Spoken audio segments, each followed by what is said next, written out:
Dice esta escritura así, hermano. Estoy entonces en 1 Samuel 4:19. Y su nuera, la mujer de Fines, que estaba encinta, cercana al alumbramiento, oyendo el rumor que el arca de Dios había sido tomada, y muertos su suegro y su marido, se inclinó y dio a luz, porque le sobrevinieron sus dolores de repente. Y al tiempo que moría, le decían las que estaban junto a ella: no tengas temor, porque has dado a luz un hijo. Mas ella no respondió y se dio por entendida. Y llamó al niño Icabod, diciendo: traspasada es la gloria de Israel, por haber sido tomada el arca de Dios, y por la muerte de su suegro y de su marido. Dijo pues: traspasada es la gloria de Israel, porque ha sido tomada el arca de Dios. Quisiera orar por esta palabra. Y antes de orar, hermanos, presentar a Dios dos expectativas esta mañana. La primera tiene que ver con las palabras. Las dos expectativas son parte del mismo asunto. Lo primero tiene que ver con la palabra. ¿Qué puede hablarnos esta mañana el Señor? ¿Qué nos indica en su palabra? Y lo segundo tiene que ver con lo que Dios ya está haciendo esta mañana con nosotros, y lo que seguirá haciendo con nosotros en el resto de este servicio. Tengo expectativas, y yo le pregunto a usted: ¿qué expectativa tiene usted? Cuando decimos qué expectativa tiene, estamos hablando de lo que usted espera que suceda, lo que usted está anhelando, lo que usted está esperando recibir con gran anhelo. Y sabe, la palabra del Señor dice que Dios tiene planes de bien para nosotros. Yo sé, dice el Señor, los planes que tengo para ustedes. Y añade: son planes de bien, dice el Señor, no de mal. Pero dice también: para daros el fin que esperáis. Y ahí está la palabra. ¿Qué espera usted? El Señor da por un hecho de que Él desea bendecirle, que Él desea hacer acto de bondad, de amor, de misericordia con nosotros. Pero Él dice: aquí está mi plan, aquí está mi voluntad, mi deseo. Ahora, ¿qué esperas tú?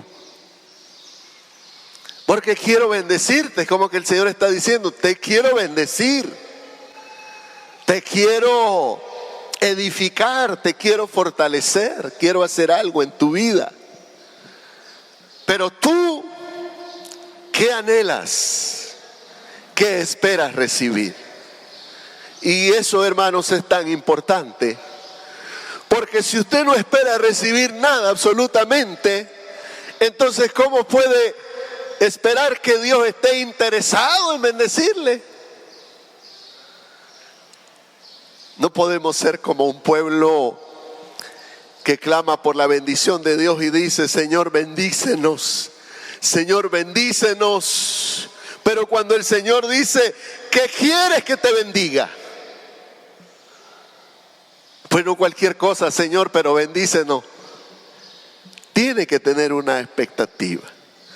Y queremos también que hoy esta palabra, hermanos, y lo que el Señor puede hacer, lo puede hacer también más allá. Este servicio está siendo transmitido también a través de la web. Estamos en línea, el canal de la iglesia, y hay personas que nos están siguiendo también a través de su pantalla en diferentes países del mundo. Para todos ellos igualmente un gran saludo, y esperamos que igualmente Dios haga grandes cosas ahí donde nos están sintonizando. Amén. Muy bien, oramos. Dios, gracias por estar aquí, Señor.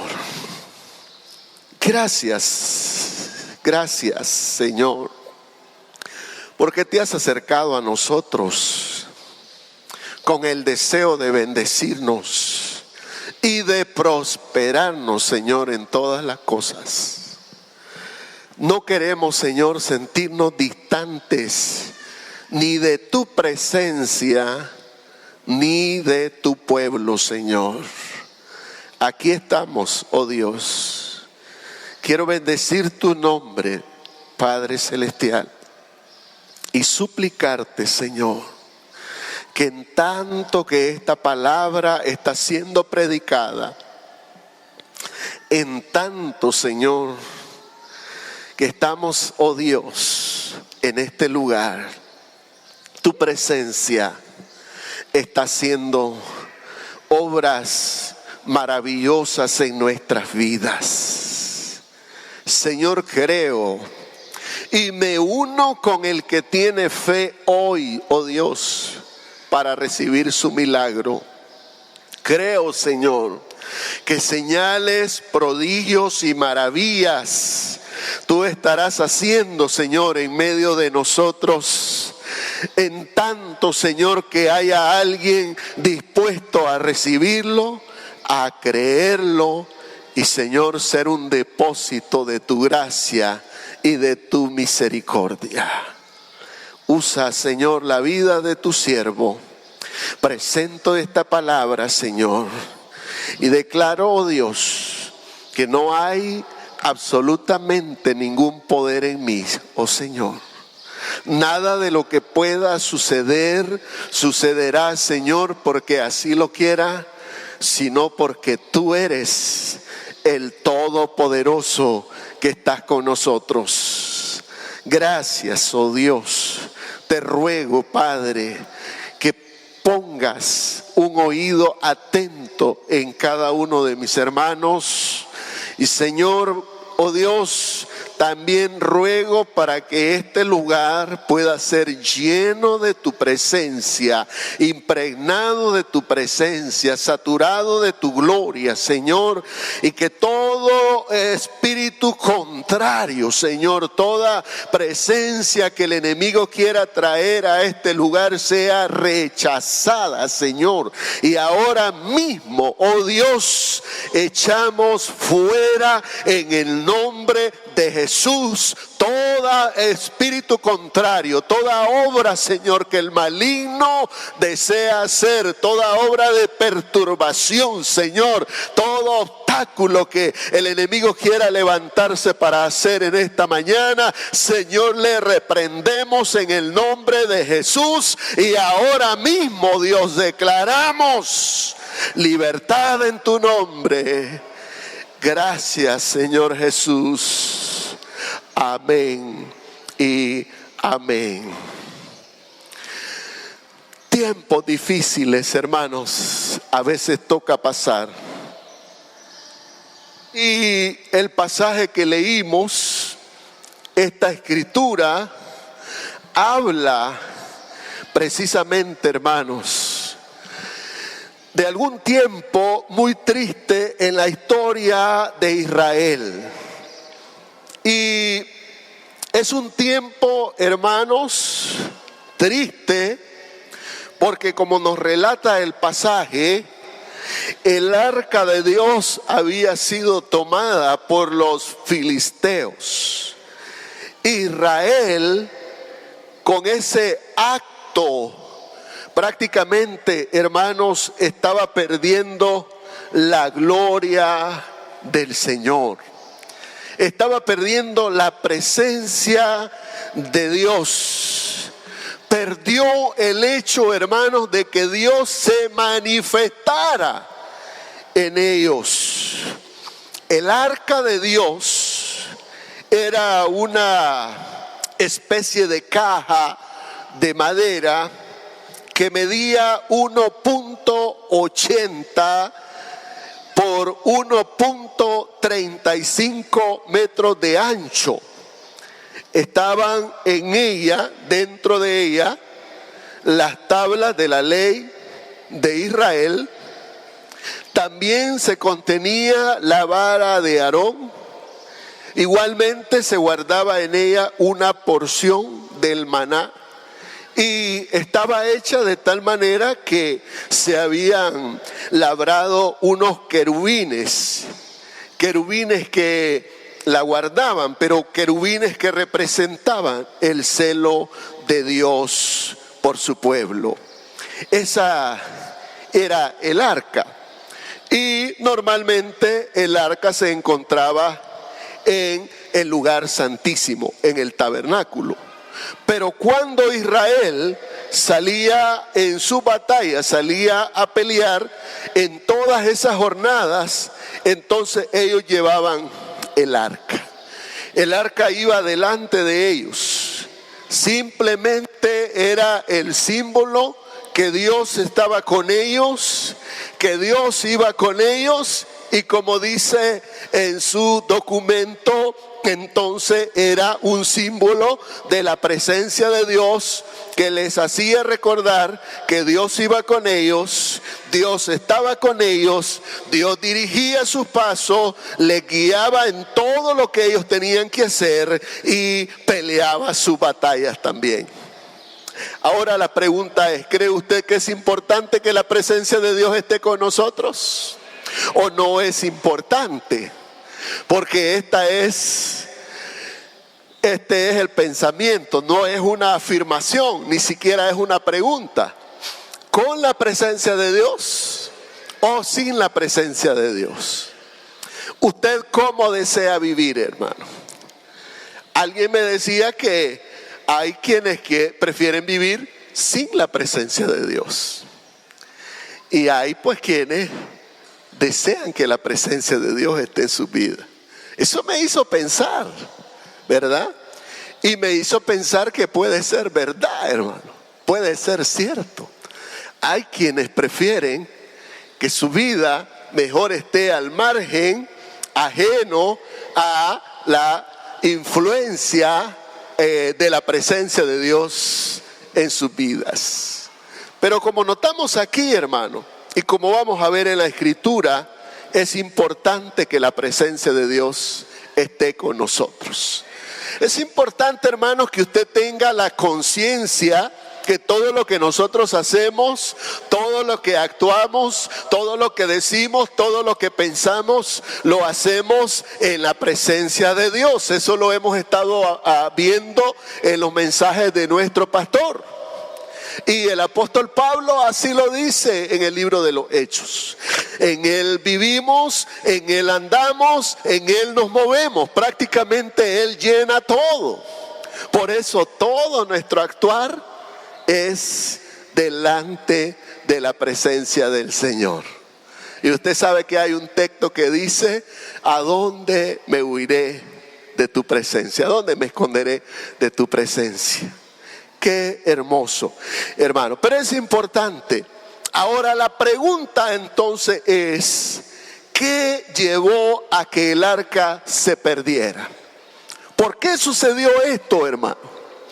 ¿Por qué razones la presencia del Señor puede alejarse o puede ser quitada, separada, apartarse de nosotros y de nuestras vidas?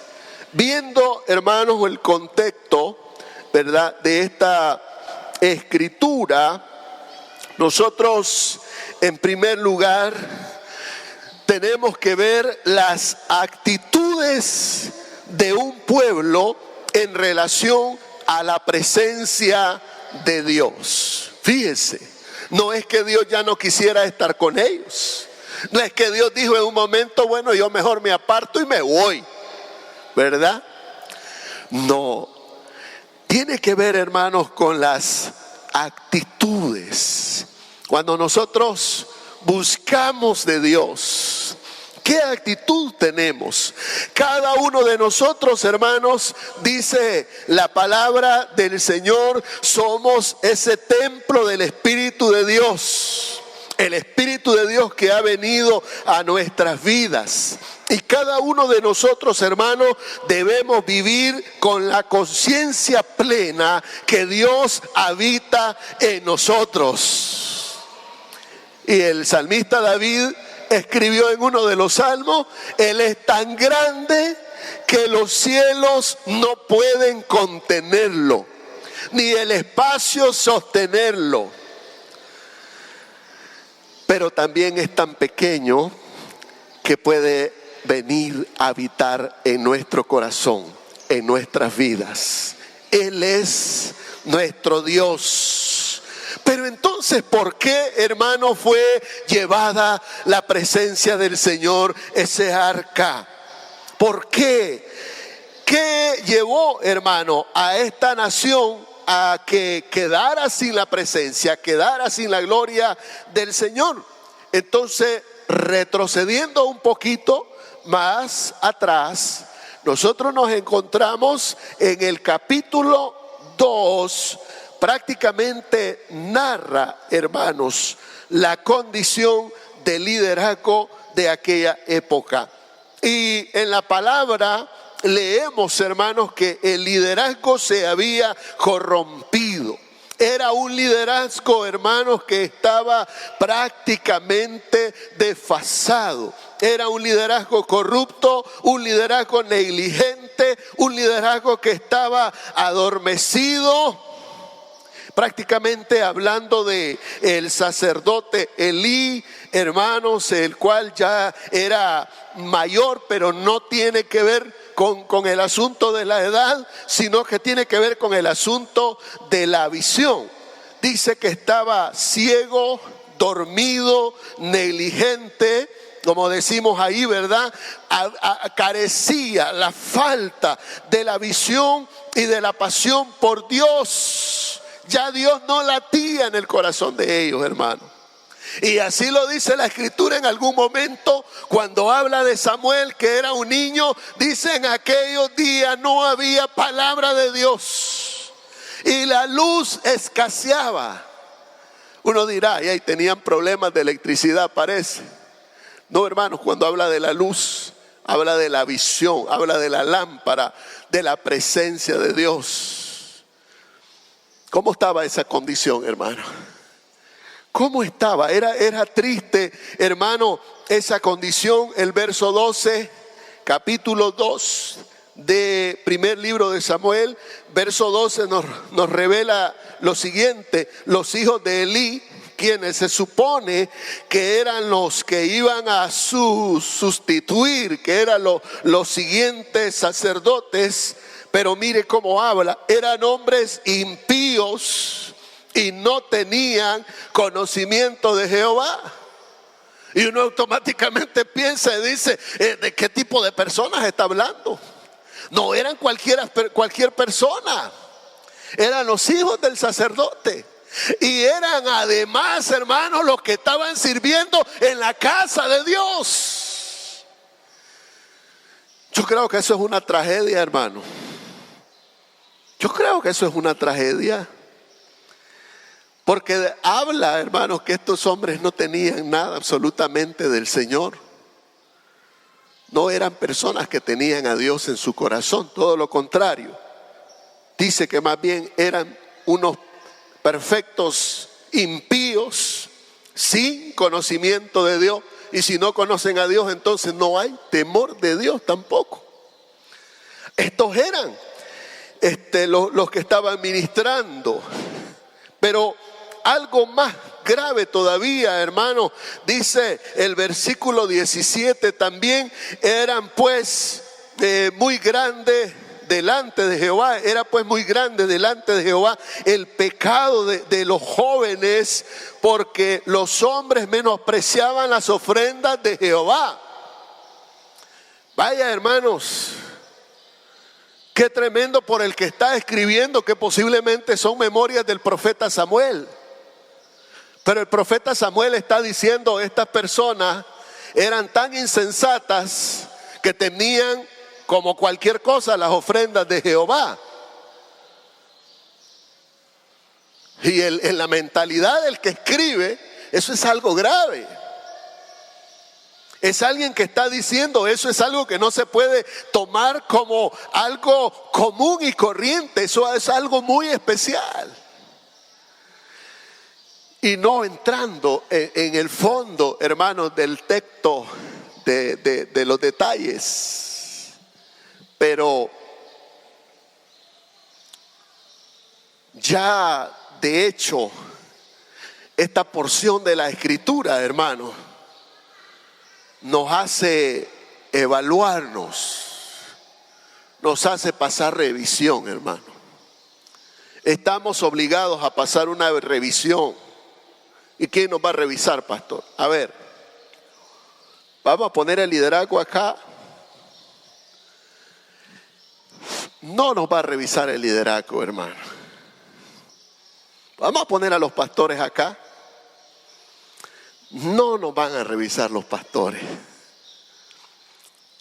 La revisión la pasa el Señor.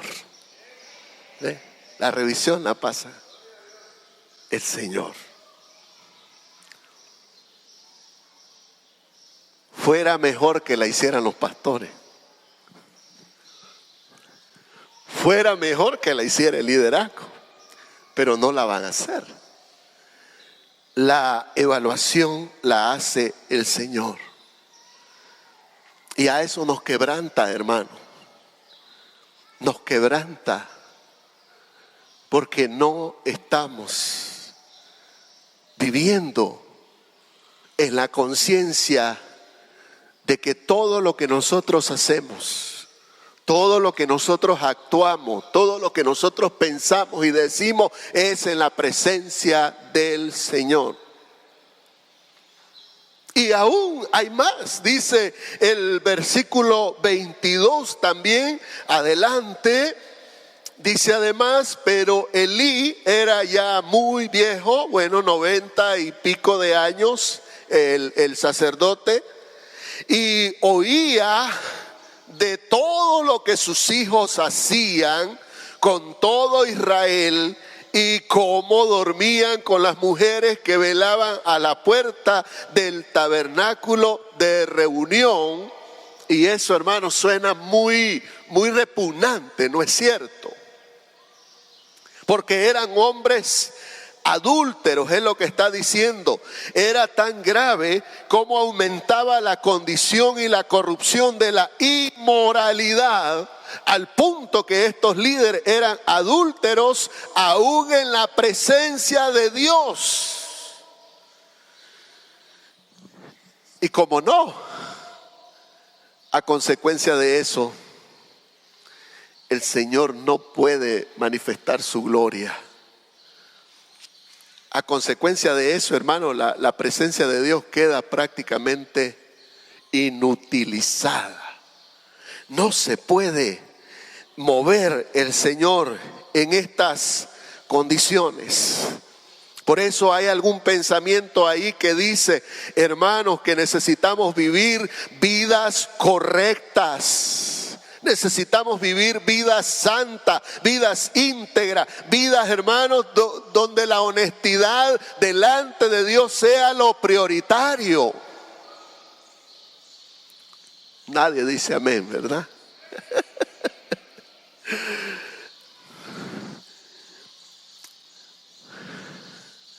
podemos estar haciendo muchas cosas. En estos días estamos haciendo muchas cosas. Bárbaro. Andamos por aquí y andamos por allá. Estamos en campaña aquí y estamos en campaña allá. Este sábado que viene todas las zonas van a estar en campaña. Todo hay impacto por todos lados. Qué tremendo el mover. ¿Cómo estamos haciendo? La pregunta antes de eso tiene que ser cómo estamos viviendo la presencia de Dios en nuestras vidas, hermanos. Porque antes de que nosotros hagamos, tenemos que ser primero. Yo les compartía eso en un grupo cuando el Señor dice, id y haced discípulos. ¿Qué es lo que se requiere, hermanos, para hacer discípulos del Señor a todas las naciones, a toda lengua, a toda tribu, raza, condición? Hay una condición, hermanos, muy necesaria. Y es que para hacer discípulos, nosotros tenemos que ser discípulos primeramente.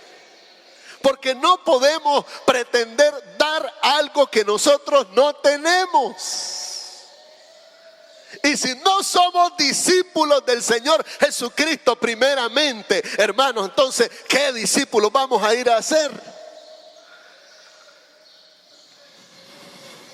Por eso, hermanos, tenemos que tener en claro que lo que nosotros hagamos, el liderazgo de servicio o de discipuladores que seamos, hermanos, va a ir marcando a la gente con la que estamos trabajando. De hecho, hay un pensamiento tomado de Oseas capítulo 4 y verso 9 que dice, así como es el sacerdote, así también es el pueblo.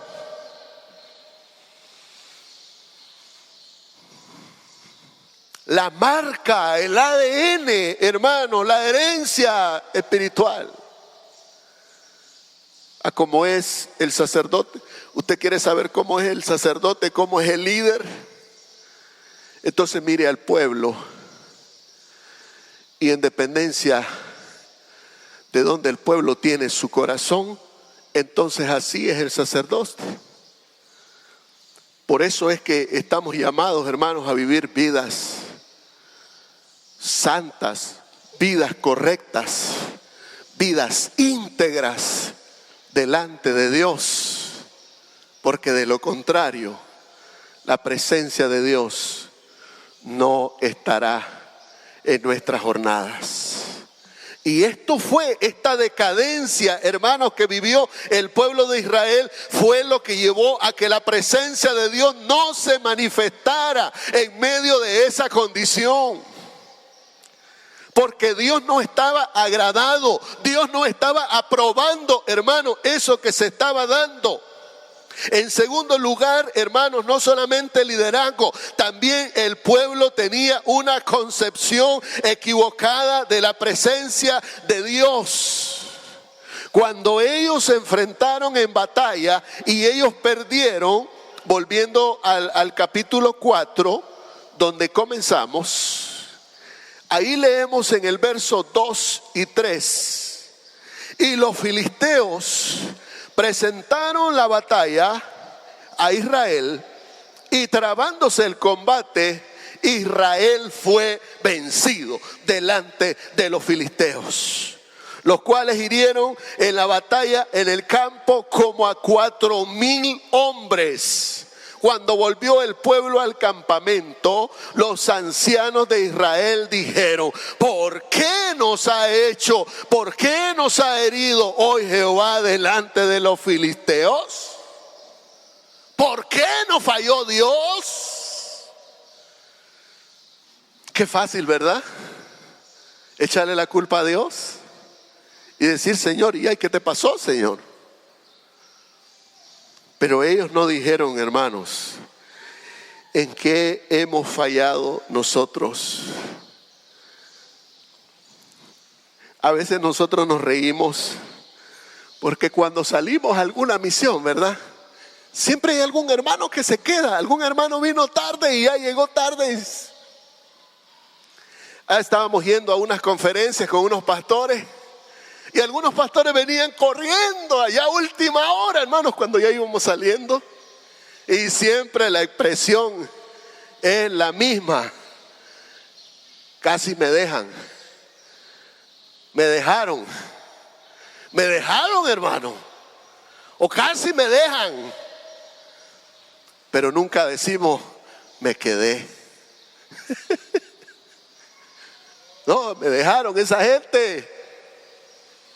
No decimos, llegué tarde y por eso me quedé. Y le digo casi en broma, yo creo que hay gente que cuando el Señor venga, capaz que digan, me dejó. Me dejó el Señor. O hay algunos que van a decir, en el segundo viaje me voy. Eso no existe, hermano. Nosotros tenemos que estar listos. ¿En qué hemos fallado? Es la pregunta más importante. Y sabe, hermano, fueron tan tercos esta gente que ellos volvieron a ir, hermano. Y dice el versículo 3, cuando volvió el pueblo al campamento, ¿verdad? Ellos se preguntaron entonces los ancianos, ¿por qué nos ha herido hoy Jehová delante de los filisteos? Y entonces dijeron, traigamos a nosotros de Silo, ¿qué cosa? El arca del pacto de Jehová, para que viniendo entre nosotros nos salve de la mano de nuestros enemigos. ¿Qué le parece? Parece bueno, ¿no? Parece bien. Uno dice, hay que traerla. Pero ¿sabe cuál es el problema, hermano? El problema es cuando nosotros tratamos de tomar la presencia de Dios como un amuleto de buena suerte. Ellos no están trayendo el arca de Jehová, no están trayendo la presencia de Jehová, ni en las condiciones correctas, ni en las condiciones óptimas, ni con la actitud correcta tampoco. Simplemente quisieron traerla porque al traerla, ahora sí, vamos de viaje.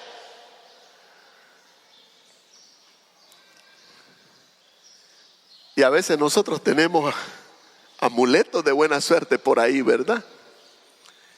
Usted a veces llega a algún lugar y está puesta la Biblia. Hay algunos negocios en los que usted entra y está puesta la Biblia. Y está puesta en el Salmo 91. Y usted sabe, hermanos, que en tanto que la persona no crea en eso que está ahí, ni esté viviendo en consecuencia de la palabra de Dios, de nada le sirve que tenga 100 Biblias puestas en el Salmo 91. Está muy serio esta mañana, hermanos, conmigo ahora, pero yo creo que ya no me van a invitar, ¿verdad? Aleluya. ¿Usted cree que Dios puede hacer algo hoy, hermano? Pues están algunos ahí todavía, ¿verdad? Con vida. Gloria a Dios. Sigamos un poco más adelante, hermanos. ¿Qué concepto entonces tenemos nosotros de la presencia del Señor? Recuerde, hermanos, que nosotros no traemos la presencia de Dios aquí colgada en una crucita. Nosotros no estamos buscando la presencia de Dios por esas concepciones. Tenemos que reconocer, hermanos, que Dios es Dios y Él es todopoderoso. Él es soberano y Él puede hacer como Él quiera, como donde Él quiera y a la hora que quiera. Le buscamos y le reconocemos porque Él es el Dios omnipotente. No porque es una imagen que traigo aquí colgada, hermano. Eso es más fácil. Y no quiero faltarle el respeto a muchos de ustedes, pero eso es más fácil. Yo me encontraba un grupo de gente ahí cargando algo. Eso es más fácil, hermano. Porque usted no tiene que tenerle miedo a eso. Esa cosa no le dice a usted qué tiene que hacer. Usted puede vivir la vida que usted quiera y andar cargando lo que usted quiera, y eso es fácil. Pero cuando usted se mete con la presencia de Dios y cuando Dios le habla en su palabra acerca de su voluntad, entonces ya no es fácil, porque la Biblia dice que cuando Dios le dijo a Noé: vení para acá, vas a hacer un arca, Noé. Así, ¿cómo es eso? Vas a hacer un arca, y mira, aquí están las medidas, y la vas a hacer de esta manera, y la vas a hacer de esta forma, y tiene que tener este ancho, y tiene que tener este alto, y vas a usar esto y aquello. ¿Qué es más fácil? ¿Hacer la voluntad de Dios cuando no sabemos cuál es la voluntad de Dios, o cuando la sabemos? Es más fácil cuando no la sabemos, ¿verdad? Porque entonces nos movemos por el sentido común y hacemos lo que creemos que a Dios le puede agradar. Pero cuando Dios te dice cómo lo quiere, dónde lo quiere y en qué forma lo quiere, entonces ahí la cosa es diferente. Estamos ahí, hermano. Si traemos el arca, seguro vamos a ganar la batalla, dijeron ellos. Más adelante leemos en el verso 10 que no sucedió como ellos esperaban. Pelearon pues, dice, los filisteos, e Israel fue vencido, y huyeron cada cual a sus tiendas. Y fue hecha muy grande mortandad, pues cayeron de Israel 30,000 hombres de a pie. Y entonces, ¿no es que trayendo el arca iban a resolver el problema? ¿Qué fue lo que pasó? Ahí está, hermanos, las consecuencias. Y no solamente esto, todavía más. Dice la palabra del Señor que los filisteos no solamente los derrotaron, sino que también se apoderaron del arca, la tomaron y se la llevaron. ¿Y sabe dónde la metieron? La fueron a meter en el templo de su dios, Dagón. Claro, ese es un capítulo aparte. Porque ustedes ya saben, si ustedes leen, ustedes saben lo que el arca, lo que la presencia de Dios le hizo a ese ídolo. Lo reventó ahí, hermano. Así es, pero ¿por qué no reventó a los filisteos? Usted está comprendiendo eso, hermano. Pero este fue un capítulo triste en la historia de Israel. Muy triste, hermanos. Tanto así que leemos más adelante en el capítulo 7, verso 1 y 2. Después que el arca se perdió, hermano, vinieron los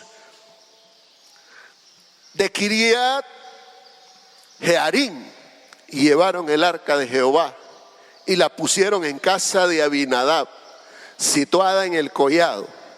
Y santificaron a Eleazar, o Eleazar, como usted quiera, su hijo, para que guardase el arca de Jehová. Note, desde el día que llegó el arca a Kiriat Jearim, pasaron muchos días. ¿Cuánto dice? 20 años. Y toda la casa de Israel lamentaba en pos de Jehová. Claro, después que los filisteos ya no la quisieron, después que ellos la despreciaron, ¿verdad? Porque dijo, no queremos nada, llévense eso de aquí. Triste eso. Llegó a esta casa, llegó a este lugar, pero ¿qué dice la Escritura? ¿Qué sucedió? ¿Usted puede decirme qué sucedió? No sucedió nada, absolutamente. ¿Cuánto tiempo estuvo? muchos días, 20 años, y no pasó nada.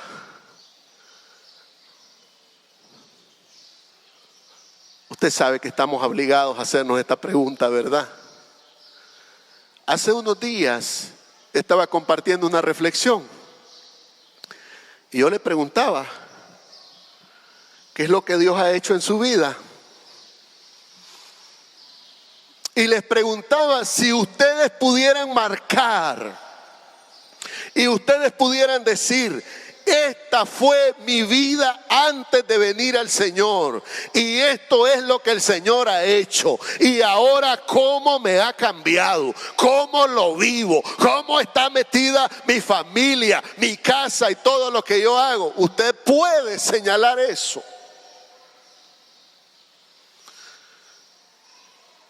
Porque o vivimos con la presencia de Dios o vivimos sin la presencia de Dios. Y puede pasar, hermano, 20 años en nuestra vida.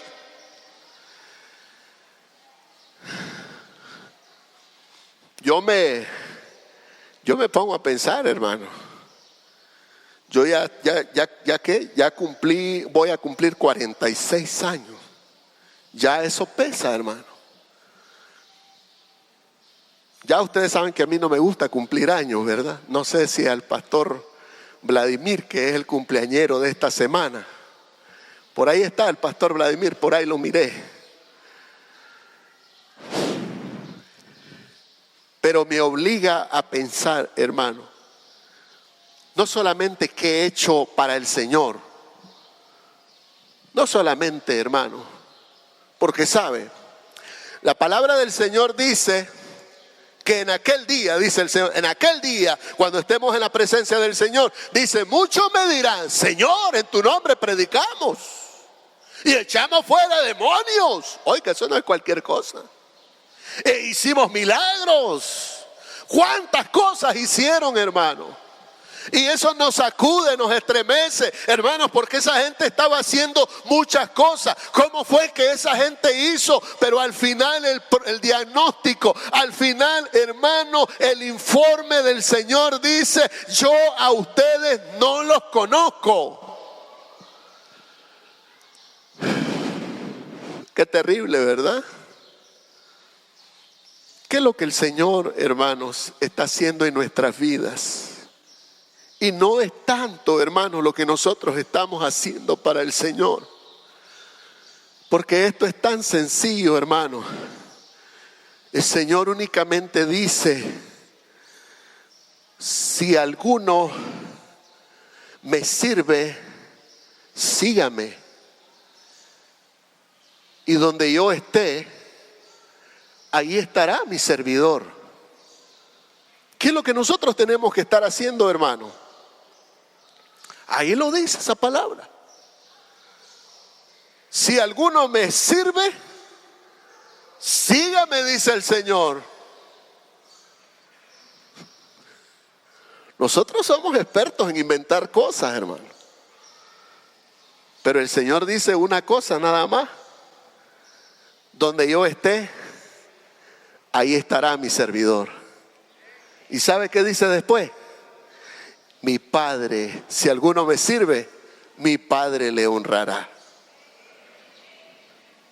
¿Sabe cuál es el secreto de un ministerio que tenga honra de parte del Señor? Es sencillo. Es hacer lo que Él pide que hagamos, como Él quiere que lo hagamos y donde Él quiere que lo hagamos. Es todo. Es así. ¿Qué fue lo que pasó aquí, hermano? No pasó nada.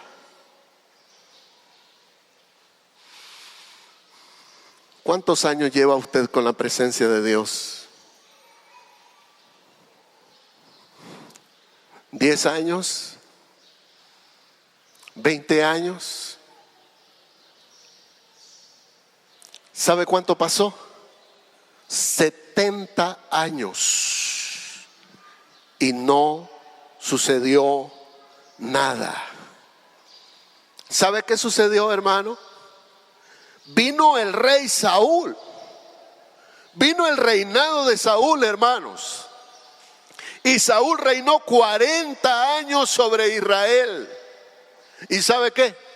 La presencia del Señor no estaba en Israel.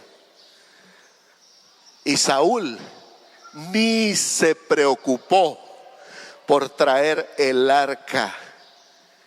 ¿Y sabe cómo estaba? ¿Dónde estaba? A 15 kilómetros estaba. Esa era la distancia que había en este lugar de Israel. Pero él no la trajo, hermano. Pero luego subió David. Vino David. Y ustedes saben que David, hermanos, desde muy pequeño, desde muy niño, era un siervo, era alguien que vivía metido en la presencia de Dios, era alguien que vivía la presencia de Dios. Y cuando David alcanzó, hermanos, un nivel de influencia y él tomó Jerusalén, ¿sabe qué fue lo primero que se le vino a la mente? Él dijo: qué lindo este lugar, es una montaña, es un monte, qué tremendo, qué precioso esto de aquí. ¿Sabe para qué está bueno esto? Para que aquí esté la casa de Dios, para que Dios habite en este lugar. Vamos a ir a traerla.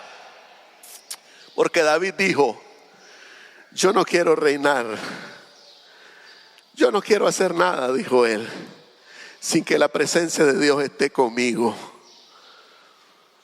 No quiero hacer nada. ¿Sí? ¿Se acuerda lo que dijo Moisés? Si tu presencia no va con nosotros, si tu presencia no va con nosotros, no nos saques de aquí. Pero antes de venir la presencia, se dio un capítulo que nos deja muchas preguntas. Yo me quedé pensando, hermano. Yo me quedé pensando y orándole y pidiéndole al Señor, pero hay algo que no estaba bien. David quería traer la presencia y ahí lo relata, hermano, ese capítulo 6 de segundo libro de Samuel. Ya imagínense por dónde andamos. Y en ese capítulo dice que David iba con todo entusiasmo, iba con toda la gente, vamos a traerlo. Pero había algo, hermanos, había algo que faltaba. Porque dice que mientras la traían, pusieron en una carreta, en un carro, alado por bueyes y unos jóvenes que venían cuidando. Pero en un momento, hermanos, mire qué tremendo eso. Dice que el carro tropezó con algo en el camino. Y cuando para evitar que el arca se cayera, uno de los muchachos, metió su mano, la detuvo y cayó muerto. ¿Cuál fue el resultado? ¿Cuál fue el resultado de eso, hermano? David no pudo traer el arca. Vino un miedo, vino un temor, y él dijo: ¿cómo ha de venir a mí la presencia de Dios? ¿Cómo ha de venir a mí el arca? Es que la presencia del Señor hay que tratarla, hermanos, con mucho cuidado. Así que él preparó las condiciones, hermano. Indagó.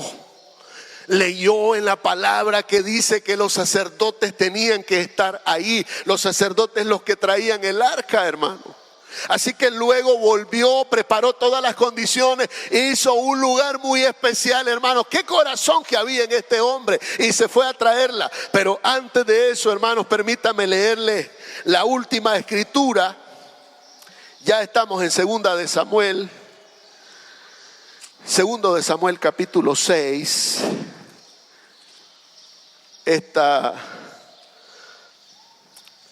Note lo que dice verso 10. Cuando termina el 9 diciendo: ¿cómo ha de venir a mí el arca de Jehová? Entonces dice el verso 10: de modo que David no quiso traer para sí el arca de Jehová a la ciudad de David, esto es Jerusalén, y la hizo llevar David a la casa de Obed-edom, Geteo. Verso 11: y estuvo el arca de Jehová en casa de Obed-edom geteo 3 meses. ¿Cuánto estuvo? 3 meses. ¿Y qué dice la palabra? Y bendijo Jehová a Obed-edom y a toda su casa, todo lo que él tenía, toda su familia.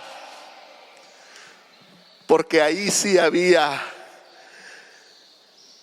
algo que le agradó al Señor. En el otro lugar no había nada, pero en ese lugar sí había algo.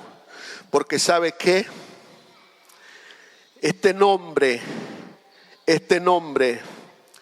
Obed-edom, significa el que sirve a Dios en oración. Obed es la palabra, es la raíz para adoración. Y tiene que ver con inclinarse a adorar. Nosotros levantamos las manos, ¿verdad? Y decimos gloria. Pero en Israel no, en Israel se postran, se hincan sobre sus rodillas, caen delante de la presencia del Señor en humillación, en quebrantamiento, hermanos. Y no es fácil poderse imaginar, hermanos, cómo este hombre y toda su casa y toda su familia tenían un respeto, tenían una devoción, tenían una reverencia, tenían adoración. Hermanos, cómo ellos trataron la presencia de Dios, que dice que solamente estuvo 3 meses en esa casa, pero en ese tiempo fue suficiente para que Dios bendijera todo lo que él tenía. Su casa, su familia, su finanza, su tierra. Y fue dado aviso al rey. Y le dijeron: Jehová ha bendecido la casa de Obed-edom y todo lo que tiene a causa del arca de Jehová. Así que dijo David: ahora es cuando. Ahora hay que traerlo. Yo quiero detenerme ahí, hermano.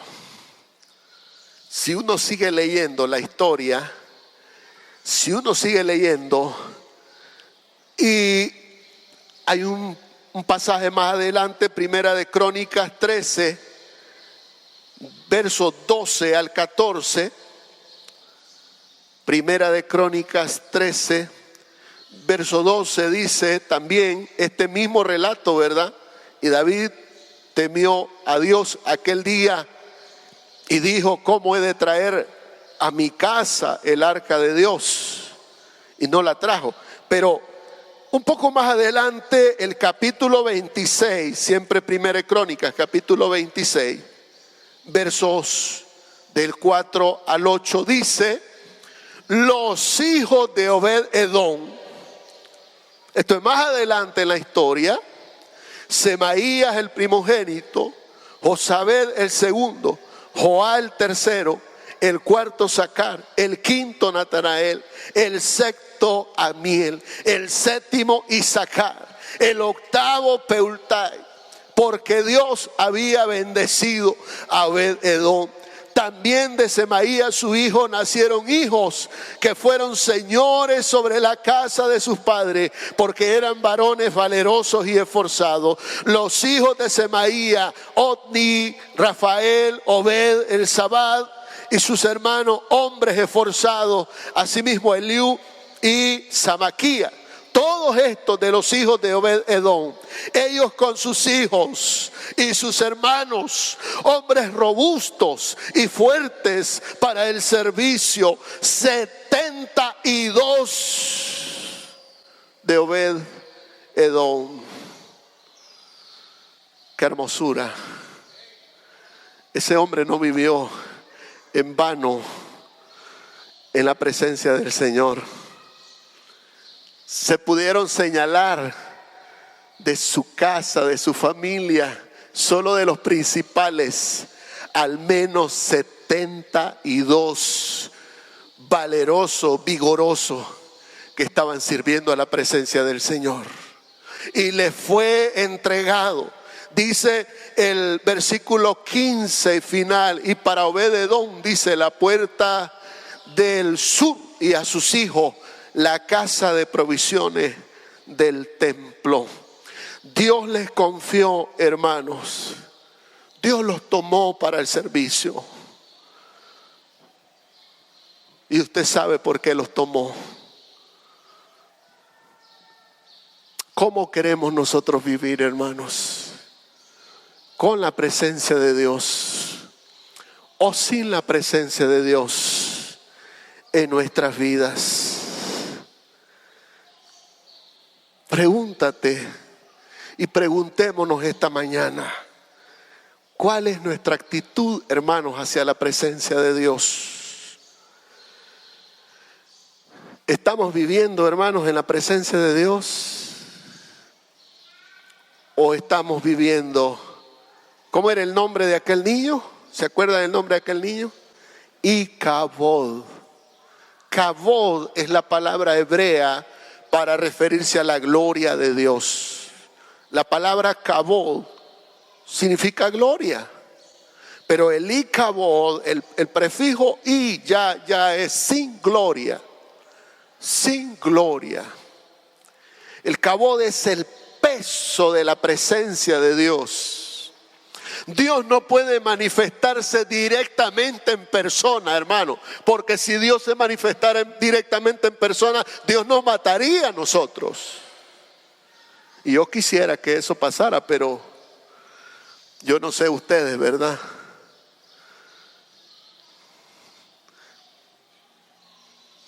Pero si un día Dios se apareciera y Él quisiera matarme de esa manera, ya mis hijos ya saben, porque ya les he contado yo a ellos.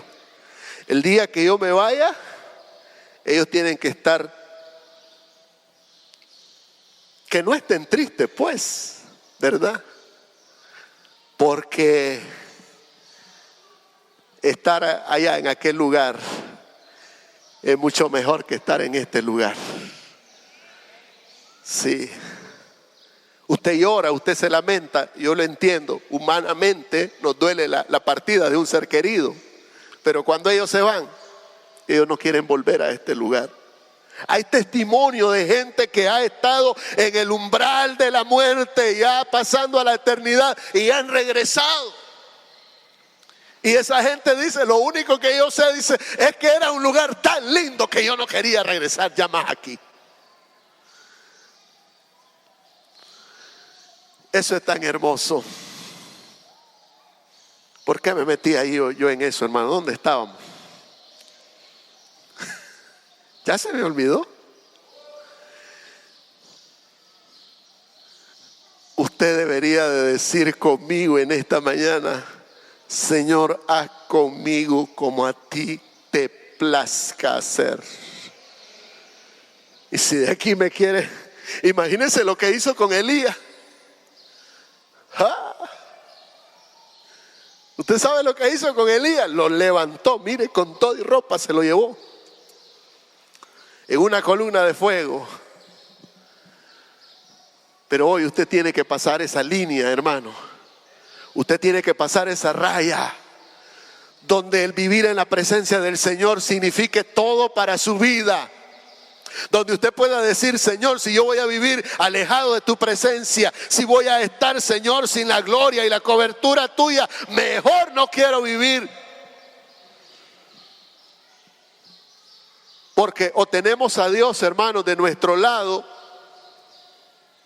o lo tenemos el que conmigo no recoge, dice el Señor, desparrama. No sirve, no vale. Yo quiero invitarte esta mañana. Quizás alguien quisiera decir en esta mañana, entiendo esta palabra.